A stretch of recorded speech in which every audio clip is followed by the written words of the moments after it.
उनकी उपज का देने के साथ लागत का 1.5 गुना दाम देने की कार्रवाई प्रारंभ की।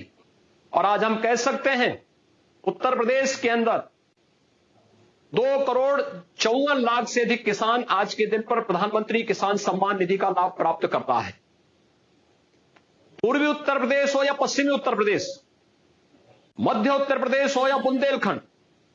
प्रत्येक जगह का किसान आज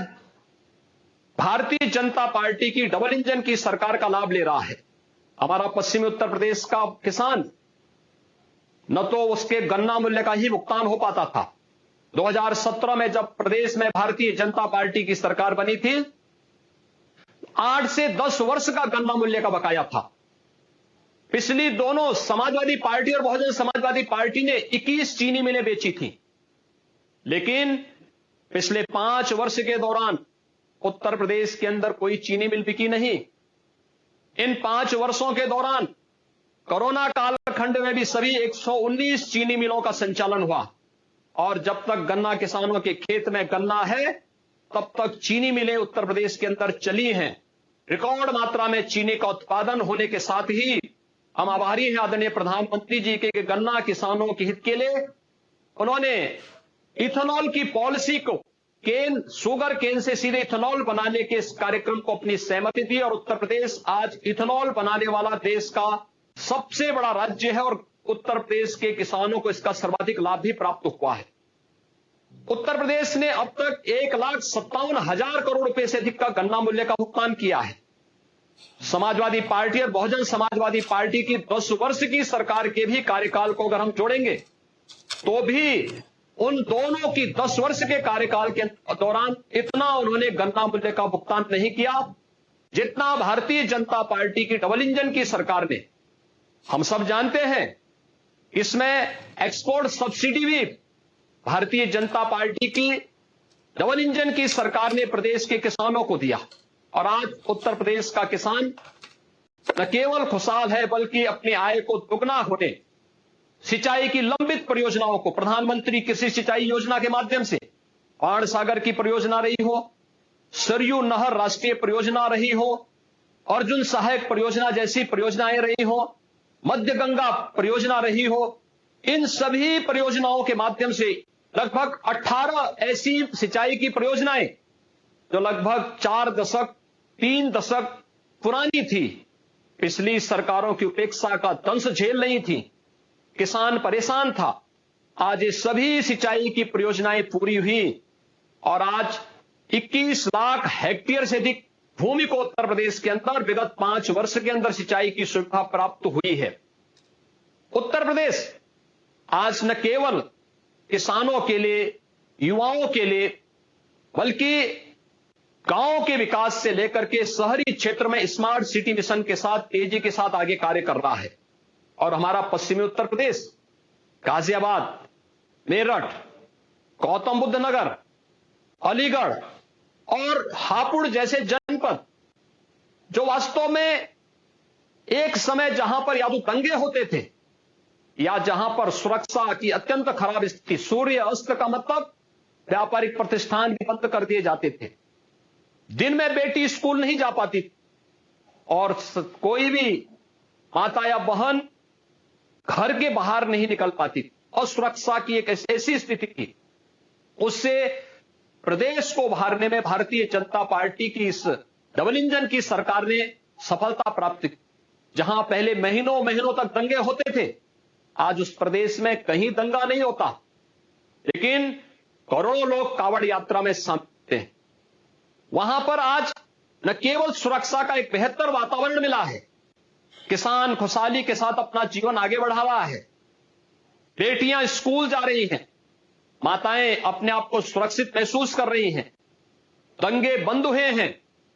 तो इसके साथ निवेश की भारी संभावनाएं भी इस क्षेत्र में बनी है। आज इस क्षेत्र में 12 लेन एक्सप्रेसवे दिल्ली मेरठ को जोड़ रहा है। 4 घंटे की दूरी को मात्र 40 मिनट में तय करने की स्थिति। देश का पहला रैपिड रेल दिल्ली और मेरठ के बीच में स्थापित हो रहा है। हम आभारी हैं आदरणीय प्रधानमंत्री जी के, जिनके सानिध्य में उत्तर प्रदेश को बड़ी बड़ी सौगातें मिली और पश्चिमी उत्तर प्रदेश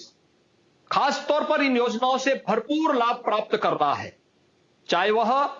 जेवर में बन रहा एशिया का सबसे बड़ा ग्रीनफील्ड इंटरनेशनल एयरपोर्ट के निर्माण का कार्य हो, या फिर मेरठ को प्रयागराज से जोड़ने वाले गंगा एक्सप्रेसवे, लगभग 600 किलोमीटर लंबा एक्सप्रेसवे मेरठ से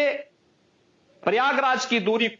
जो दूरी अब तक 17-18 घंटे में तय नहीं हो पाती, मात्र 6 घंटे में इस दूरी को तय करने की स्थिति गंगा एक्सप्रेसवे के बनने के बाद पूरी होगी।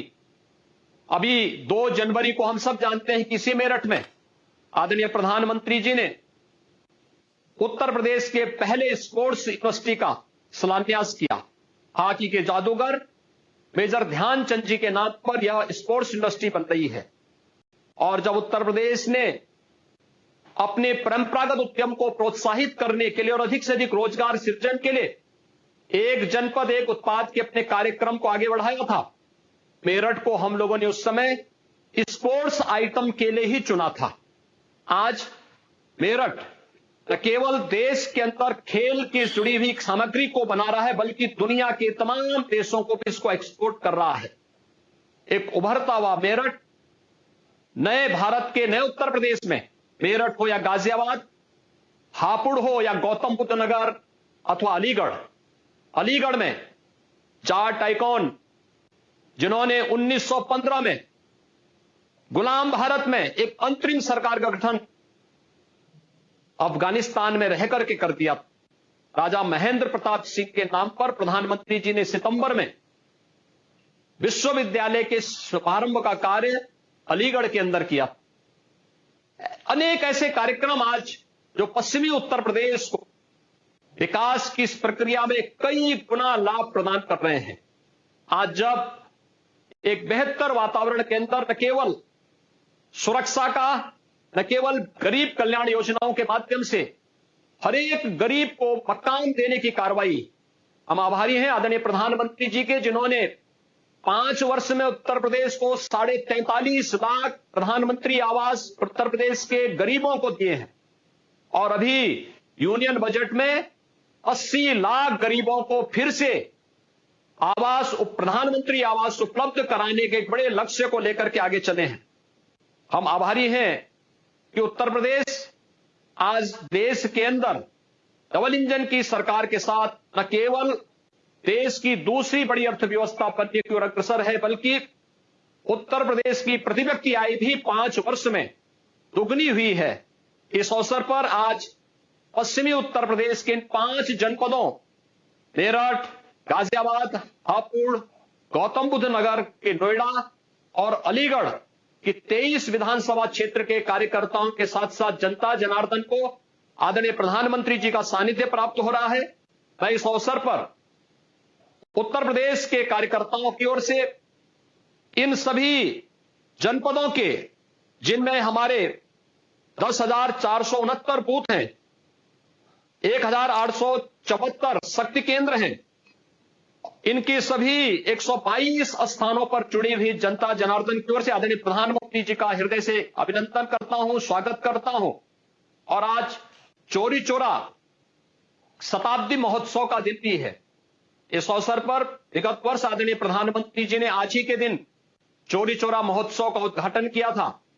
मैं क्रांति धरा से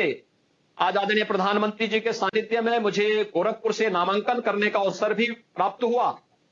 और आज चौरी चौरा दिवस का दिन भी है। मैं इस अवसर पर आदरणीय प्रधानमंत्री जी का एक बार फिर से स्वागत करता हूं, आभार व्यक्त करता हूं कि उन्होंने इस कोरोना कालखंड में भी देश के अंदर जीवन और जीविका को बचाने के साथ ही वर्चुअली तकनीक के माध्यम से लगातार अपना मार्गदर्शन उत्तर प्रदेश के वासियों को प्रदान कर रहे हैं। मैं आदरणीय प्रधानमंत्री जी को सादर आमंत्रित करूंगा कि वह कृपया अपना मार्गदर्शन हम सभी को प्रदान करने की कृपा करें। आदरणीय प्रधानमंत्री जी।